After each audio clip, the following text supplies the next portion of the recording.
ایک بادشاہ تھا، اس کی 7 لڑکیاں تھیں۔ وہ ان 7 سے بے حد محبت کرتا تھا اور ان کے ہر آرام کا خیال رکھتا تھا۔ ایک بار جب دسترخوان سجا ہوا تھا، وہ سب لوگ ساتھ کھانے پر بیٹھے تھے۔ بادشاہ نے اپنی بیٹیوں سے ایک سوال پوچھ لیا کہ تم لوگ مجھے کتنا چاہتی ہو؟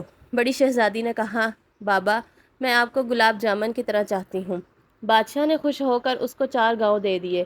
دوسری نے کہا، میں آپ کو برفی کی طرح چاہتی ہوں۔ بادشاہ نے اس کو کافی بڑا علاقہ بخش دیا۔ تیسری لڑکی نے کہا، میں آپ کو امرتی کی طرح چاہتی ہوں۔ اس کو بھی بادشاہ نے بہت زمین جائیداد دے دی۔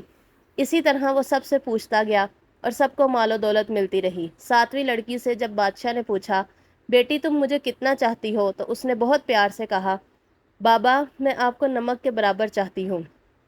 یہ سن کر بادشاہ کو جلال آ گیا۔ کہنے لگے، سب مجھے اتنا چاہتے ہیں، تم نمک کے برابر؟ وہ بہت ناراض ہوئے اور چھوٹی بیٹی کو محل سے نکال دیا اور کہا، اب کبھی یہاں قدم نہ رکھنا۔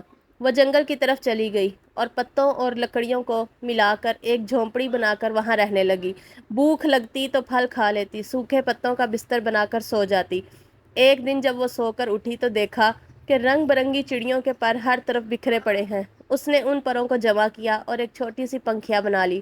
چھوٹا پنکھا جو ہاتھ سے جھل سکتے ہیں اور گرمی میں اسی پنکھیا سے ہوا کر لیتی تھی۔ پھر دوسرے دن اس کو اور پر مل گئے۔ اس نے بہت سارے پر اکٹھا کیے اور کئی پنکھیاں بنا لی اور جنگل کے کنارے سڑک کے پاس جا کر بیٹھ گئی۔ اپنا چہرہ چادر سے ڈھانپ لیا۔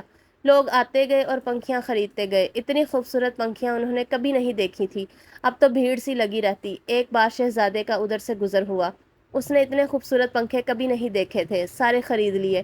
پھر شہزادی سے پوچھا، تم کون ہو؟ اس نے کوئی جواب نہیں دیا۔ اس کے خوبصورت ہاتھ بتا رہے تھے کہ اس نے کبھی کام نہیں کیا تھا۔ پنکھیاں بنانے میں اس کی انگلیاں زخمی تھیں۔ شہزادہ اس کے پیچھے جنگل آ گیا اور جب اس کو پتا چلا کہ وہ شہزادی ہے اور سزا کاٹ رہی ہے تو بہت غمزدہ ہوا۔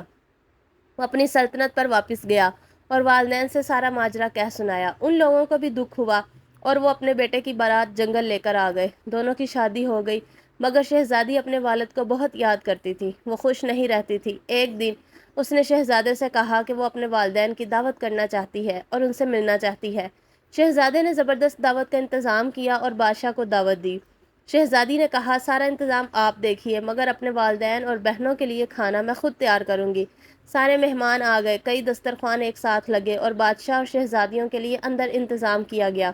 وہ جب کھانا کھانے بیٹھے تو ان کی بیٹی سامنے آ کر بیٹھ گئی۔ اس نے نقاب پہن رکھا تھا۔ جب بادشاہ نے پہلا نوالا لیا تو کھانے میں نمک نہیں تھا۔ دوسری ڈش نکالی، وہ بھی بغیر نمک کے تھی۔ تب ان کو بہت غصہ آیا کہ مجھے بلا کر یوں بغیر نمک کا کھانا کھلایا گیا۔ تب چھوٹی شہزادی نے اپنی نقاب ہٹائی اور کہا، بابا میں آپ کو نمک کے برابر چاہتی ہوں۔ یہی کہا تھا نا میں نے، نمک کے بغیر کسی چیز میں لذت نہیں ہوتی۔ بادشاہ چونک اٹھا، پھر اس نے آگے بڑھ کر بیٹی کو گلے لگا لیا اور اس کی آنکھیں بھر آئیں۔ بیٹی سے معافی مانگی تو شہزادی نے کہا، کوئی بات نہیں بابا، اللہ تو سب کا ہے، آپ پریشان نہ ہو، میں اب بہت خوش رہتی ہوں۔ بہنوں نے بھی معافی مانگی اور گلے لگایا اور شہزادی نے سب کو کھلے دل سے معاف کر دیا، مگر ان سب کو احساس دلا دیا کہ وہ غلطی پر تھے۔